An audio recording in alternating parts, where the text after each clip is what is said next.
नमस्कार मंडळी, जर तुम्ही माझे व्हिडिओज बघत असाल तर हा आहे भाग 2 15 गाव आणि 15 गावातली मंदिरं एक्सप्लोर करण्याचा। पहिल्या भागात आपण चोरोडे गावाच्या पुढेच असलेलं निवे गावातलं शिवशंभो आणि केदाराचं मंदिर एक्सप्लोर केलं होतं।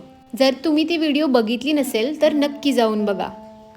कोकण आणि सह्याद्रीतील मंदिरांच्या या प्रवासात आज मी तुम्हाला घेऊन जाणार आहे खेड तालुक्यातील एका अशा ठिकाणी जिथे वाशिष्ठी नदीचा उगम आहे आणि जिथे स्वतः आदिशक्ती पार्वतीने श्रीरामांना दर्शन दिलं होतं।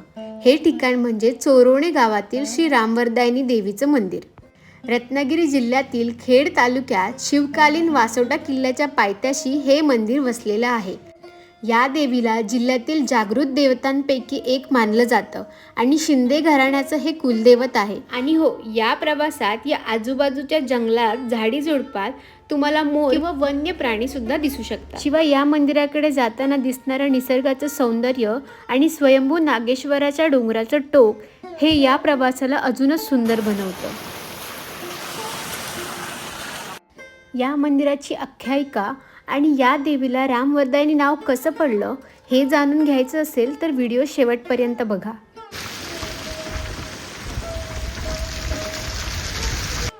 काही वर्षांपूर्वी ग्रामस्थांनी देवीसाठी नव्याने भव्य मंदिर उभारायचं ठरवलं। देवीकडून कौल घेऊन पाषाणी पद्धतीने मंदिर बांधायचं निश्चित झालं। यासाठी गावातील मंडळींनी अनेक ऐतिहासिक मंदिरांना भेटी दिल्या आणि अखेर कोल्हापूरचे शिल्पकार यांच्याकडून या मंदिराची उभारणी झाली। कोकणातील बहुतेक मंदिरं कौलारू आणि जांभ्याच्या दगडाची असतात, पण हे मंदिर पूर्णपणे काळ्या पाषाणात घडवलेले आहे।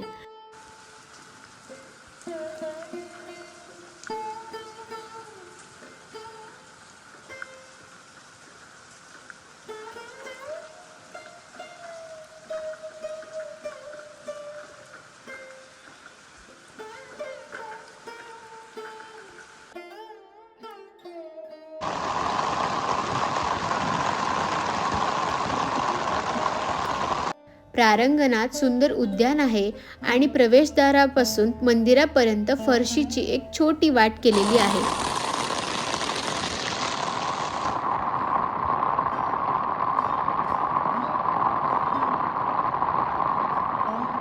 अंगणामध्ये तुळशी वृंदावन आणि छोटीशी शिवपिंडी सुद्धा आहे।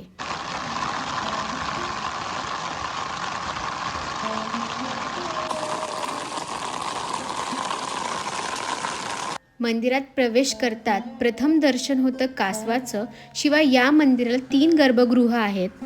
डावीकडील गर्भगृहात झोलाई देवीची मूर्ती आहे, तर उजवीकडील गर्भगृहात मानाई वाघजाई विराजमान आहेत।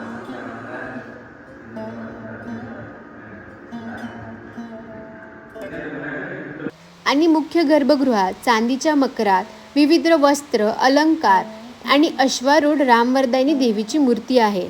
तिच्या एका हातात नाग आहे, डावीकडे गणेशाची मूर्ती आणि उजवीकडे शिवलिंग आहे। या देवीची माहिती आता आपण स्थानिकांकडून जाणून घेऊया। हे देवस्थान फार पुरातन असल्यामुळं पूर्वी हे देवस्थान सर्वसाधारण ते कोकणातली घरं असतात अशा प्रकारे होतं। 2007 आम्ही निर्णय घेतला आणि देवस्थान हे कशामध्ये असावं देवीला विचारलं कडे जाऊन। देवी म्हटली हे देवस्थान मला पाषाणामध्ये पाहिजे।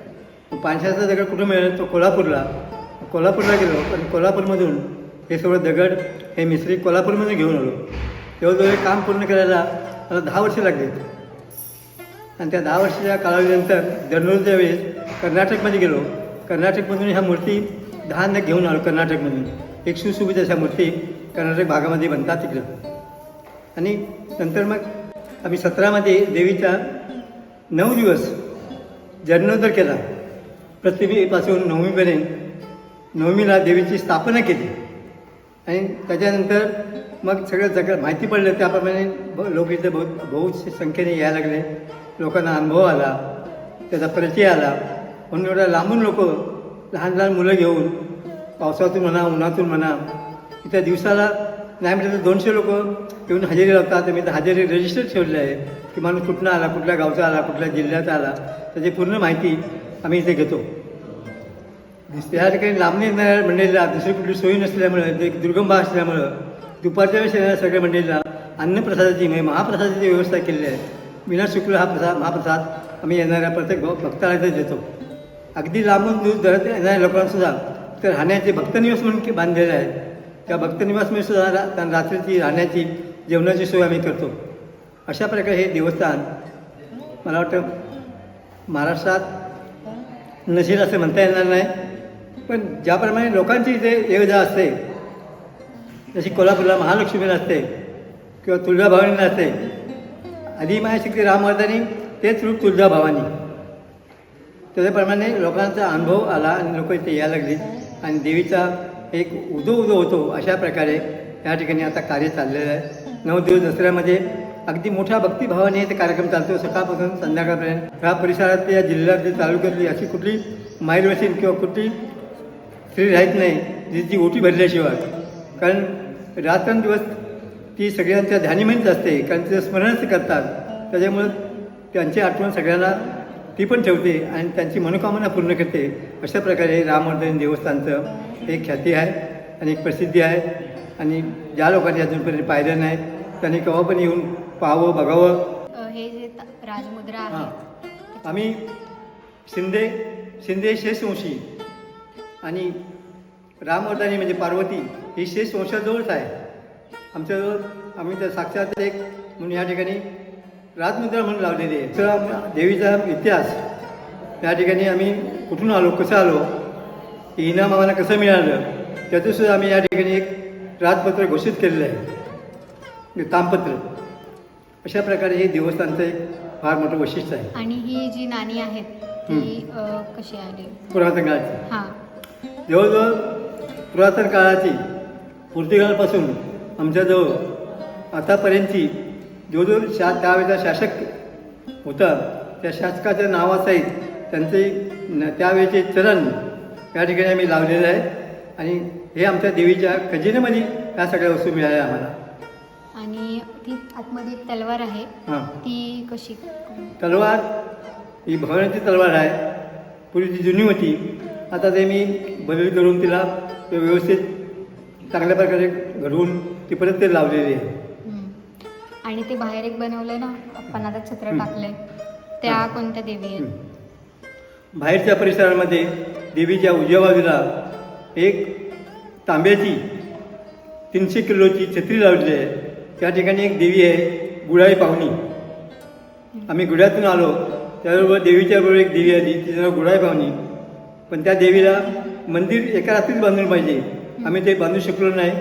आणि म्हणून तिच्यावर सावली पाहिजे, ऊन पाऊस पडतो म्हणून तिच्यावर आम्ही जवळ 7.5 लाखाची तांब्याची छत्री बांधलेली आहे तिच्यावरती, त्या सावलीला.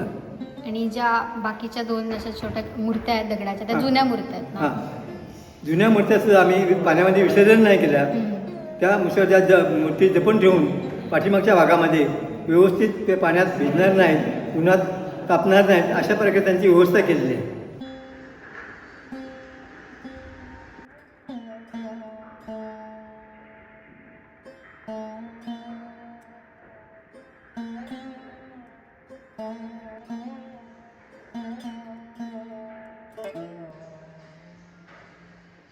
या मंदिराशी जोडलेली आख्यायिका खूप वेगळी आणि सुंदर आहे.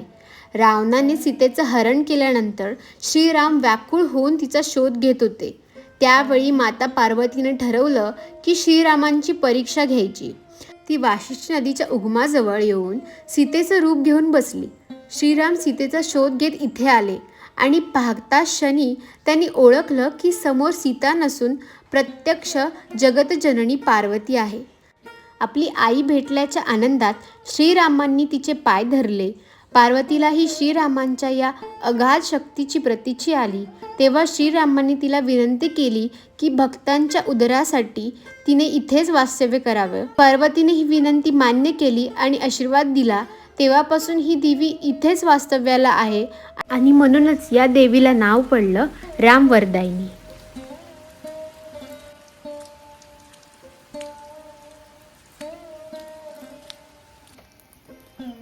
हे मंदिर चिपळूणपासून जवळजवळ 33 किलोमीटर आहे आणि मंदिर सकाळी 7 ते संध्याकाळी 6:30 पर्यंत खुलं असतं.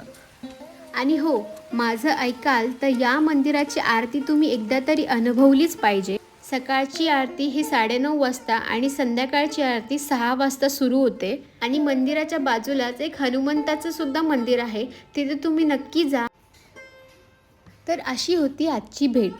सह्याद्रीच्या कुशीत वाशिष्ठी नदीच्या उगमाजवळ वसलेलं हे मंदिर फक्त एक श्रद्धास्थान नाही, तर कोकणातील स्थापत्यकलेचा आणि लोकपरंपरेचा एक सुंदर संगम आहे. पुढच्या भागात आपण अशाच आणखी एका कोकणातील मंदिराला भेट देणार आहोत. तोपर्यंत बाय बाय. आणि हो, व्हिडिओला लाईक करा आणि चॅनलला सबस्क्राईब करायला विसरू नका.